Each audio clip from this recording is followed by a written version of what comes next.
So recently I worked with a new CEO that was coming into an industry that was going through a major transformation and disruption. As he came into his new role with a view about the strategy that he wanted to implement that would take the organisation forward, not just today, but 5 years from now, one of his critical questions that he asked me was, do I have the right team to be able to deliver on that strategy?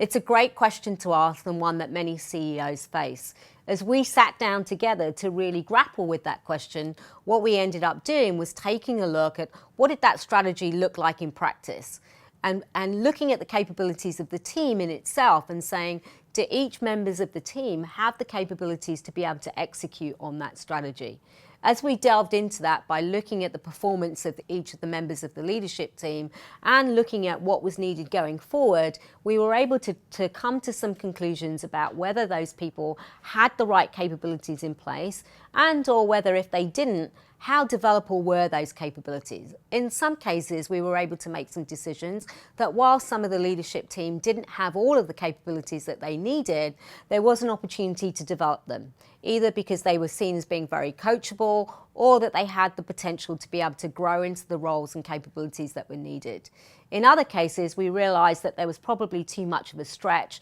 in terms of the capabilities that were needed, which meant that